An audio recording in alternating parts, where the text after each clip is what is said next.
مگر هغه چاته معافي نه کوي چې هغه ګناه کوي په جهر یې کوي ښکاره یې کوي چا نه یېرېږم چا پروا نه کوم مه کوئ رب العالمین شته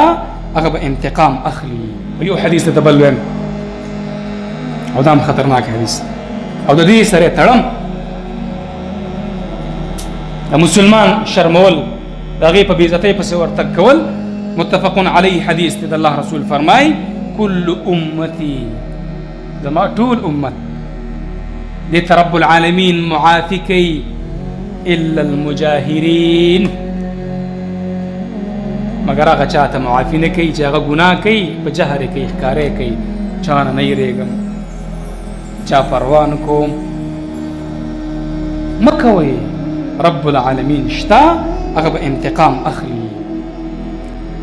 په دې وجه عبدالله ابن مسعود رضی الله عنه فرمایي تقسیم د مؤمنانو او د منافقانو کوي څه وایي المؤمن یطلب المعاذیر مؤمن هغه دی چې هغه به د خلکو عذرونه طلب کوي یو غلطي باندې انسان ولیده او ته زما دا عذر دی ابي والعذر عند كرام الناس مقبول او عذر څوک قبلی هغه عزتمند خلک قبلی مؤمن هغه دی چې یو سړی په غلطۍ باندې ولیده بیا هم وایي کیدای شي دا د دې دپاره نه وي بل کار دپاره تللی کیدای شي دا مسله داسې نه وي داسې وي د دې وجې نه سلف فرمایي التمس لاخیک 70 عذرا یو سړی دی په سترګو باندې ولیده رسول الله په دور کې یو صحابي راغلی خپله ښځه د بل سره لیدلې وه د الله رسول ته دا مسله ګوان راوړه یو صحابي راغلی د الله رسوله د ښځې نه مې ښکل کړې مې ده چپه مې ترې اخیستې ده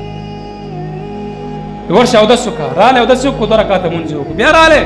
مونځ دې وکړو که نه بس ځه یوه ښځه راغله رسول الله ته وایي زنا مې کړې ده بیا ورته وایي لاړه شه چې کله د حمل وڅېږېدو بیا راشه بیا راله ورته وایي ماشوم مې وشوې چې غټه شي بیا راشه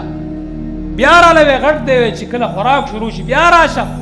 ولې اشاره دې خبرې ده چې د الله رسول دا خبره پردې پیچوله چې زه غلطي ده نه شوې د الله توبه وکړه نو موږ څه کوو موږ عذرونه نه لټوو موږ ښه کارونه ورانوو موږ غلط خو اسم غلط وي ښه کارونو ته هم غلط رنګ ورکوو دا د مؤمن صفت نه دی د دې وجې عبدالله بن مسعود څه وایي المؤمن يطلب المعاذير او بیا څه وایي والمنافق يطلب العيوب چې مؤمن او منافق مو نه پېژاندو بس دا ځان ته یو تله کېده وایي هغه دا ده چې مؤمن به په خلکو پردې اچوي درګذر به کوي خیر دی دا دی هغه دی خیر دی کنځل وکړه پروا نه کوي لانجه ده او زه خیر دی زه به ترې معافي وغواړم زما د سر تاج دی او د زړه سر مې دی دا شی به کوي منافق سړی به څه کوي والمنافق يطلب العيوب او هغه به عیبونه راوباسي هغه به ورته تیلې وهي